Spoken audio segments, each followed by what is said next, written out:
from England and Scotland and Ireland they sailed, and with music and song and stories regaled each other with many a jovial party. Some sober, some not, but predictably hardy. The apple industry was very strong in the 1950s, and we exported to lots of countries through over the world, about 45 of them. And they decided, at Cygnet actually, it was a Catholic priest got the idea, why didn't we have an apple festival to celebrate the apple industry? And it went for about 10 years. It was very successful. It was the first weekend in March. They had apple packing competitions, box making competitions, you name it, they had it. And then they decided to have an apple queen contest. It certainly wasn't a beauty contest, otherwise I'd have won it, but I had a bit of knowledge of the apple industry, so they had a panel of judges, and you had to go to a ball, and then I think I've forgotten what else it was, a luncheon I think. Everything came to a halt while the apple season was on. Everything started either before the apple season or after the apple season. And it would start in March and it'd go through till June. And I remember one lady at Caswell's Bay said she didn't cross the Bay Bridge for 3 months. They'd probably go and do their shopping on a Friday night or a Saturday night. Otherwise, all they did was work, because they'd work all day and they'd pack, sometimes till 8 or 9 o'clock at night. Coming home from work of a night, you could hear the ring of the hammers around the valley. And to hear the ring of these hammers in the calm evenings in the autumn was quite exciting, really. They certainly worked hard, very hard, but didn't do anyone any harm. We all survived. We didn't have the drug problem or the alcohol problem in those days. Everyone had good basic food and plenty of fresh air and exercise, and that was it. But when England joined the common market in 1973, that was a blow to the apple industry here, because then it was, you know, all countries were able to get fruit into England, which we used to have a privilege because we're a member of the Commonwealth. I had a pony, and I'd ride my pony to the dances, and I'd ride my pony to the pictures, and that's the only transport we had. Some of my relatives at Port Ewan, they'd row the boat across to Craddock, and they would walk over the hill to Cygnet to a dance, and then they'd probably dance all night and walk back the next day. And I always think of young people, I know employment's not good, but you can always go fishing, you can always go and get a load of wood out of the bush, you can always go bushwalking, and we don't have to go 1,000 kilometres to do it. And I say to all these new people who've come here, you need never be bored, because every weekend there's either a show or a concert or something that's on that would interest you. A musical festival. We've got so much variety, and there's so much music here in Tasmania, which you would know of. I know one of our ministers said, I can get a choir going in Hobart in 10 minutes because they're so full of music and choirs. And that's true. Such traditional music and telling of tales is rife in the Huon, and rarely it fails to bring pleasure to all, as it did long ago. And rather than fade, it continues to grow. The design process goes from the half model to the drawings on the wall to full-size drawings on the floor to cutting out the components for the boat. People that look at a boat building project in its entirety say, oh my God, never do that, that's a huge thing, you know. But it's really just like life, really, because you look at life from the beginning and you say, shit, I'm not going to make that. And anyway, the thing is that you only take it a little bit at a time. This is charcoal, which is the best, but you can use lipstick. Lipstick's good. I see the flat thing. By the time I was 8, I was making things at the bench. I spilt Dad's nails and blunt his chisels and stuff. But by the time I was 10, I could sharpen my own tools. My grandfather was apparently very good with his hands and used to do silversmithing. You're not feeling how smooth it is. What you're doing is feeling which piece of the surface is higher than the other pieces. Stretch the skin on your fingers out tight so that you can feel the bumps. by the time I was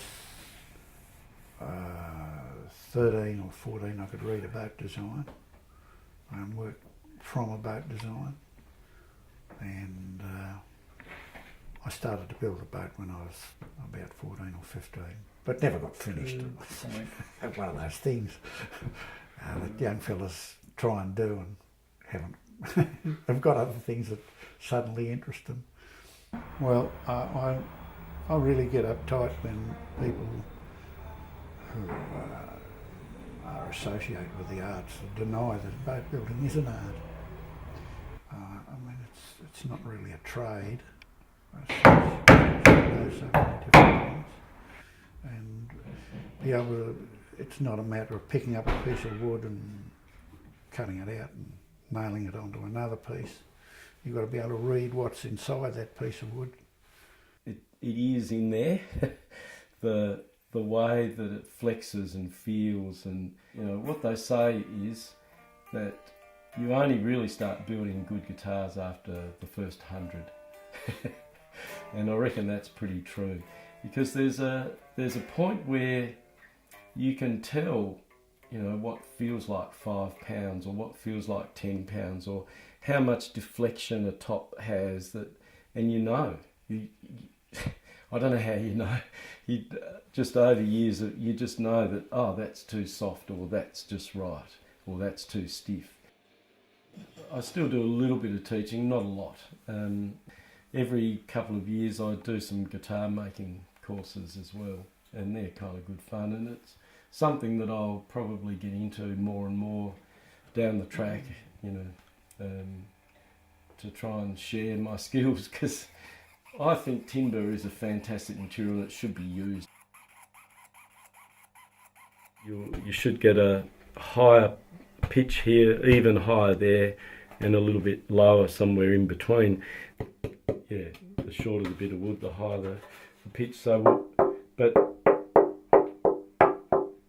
really accentuating the differences in those where the braces are. So you can be experimental, but there's also a very long tradition in instrument making and the way things are done. And I actually really love the way these kerf linings are, and I'm just used to doing it that way, so that's how I do it. A magical valley with beauty abounding, a musical valley with talent astounding, an artisan's valley with craftsmen unending, a paradise valley and well worth commending to those who love music and singing and dancing, or craftsmanship perfect, or landscapes entrancing. It's known as the Huon and is truly exquisite, and no matter what season, it's well worth a visit. Look, I'd like to try and dance to it. So be some sort of da da da da da da. We're both from old Tasmanian families. I'm 6th generation Tasmanian. Marjorie's about the same.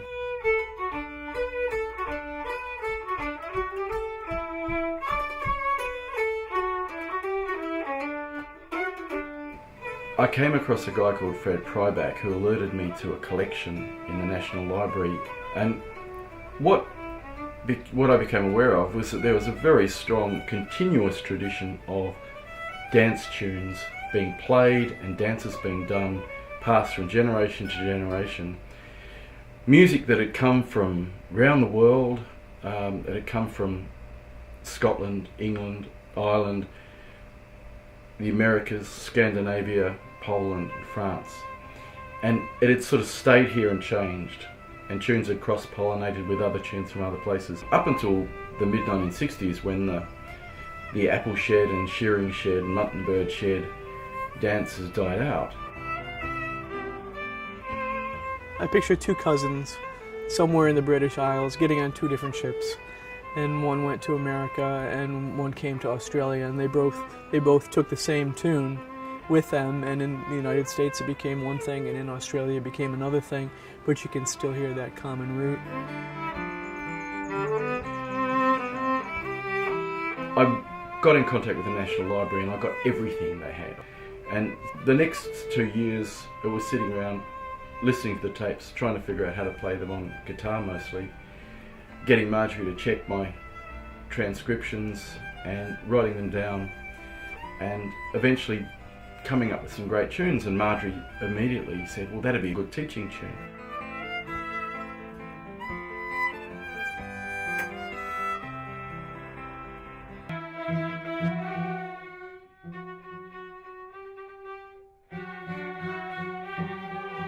Folk music tends to have a simple structure, and so it's accessible for beginners, but particularly for children. And it's brilliant what Steve and Marjorie Gadd have done to take a traditional repertoire and have their music students use that as a performance vehicle. Also, the whole idea that they're playing something from their own history. Music can really give someone a sense of pride and a sense of purpose and a sense of place.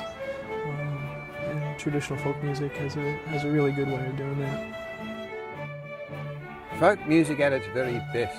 With many national guests, you'll find a Cygnet every year in January, and you will hear, along with crowds 5,000 strong, traditional music, rhyme and song. And for 3 days and lengthy nights, this festival is pure delight. You know, you might want to think that music comes from a certain place, but I have this feeling that music is just always traveling, and you can capture it for a moment in time, but it came from someplace else and it's going to someplace else.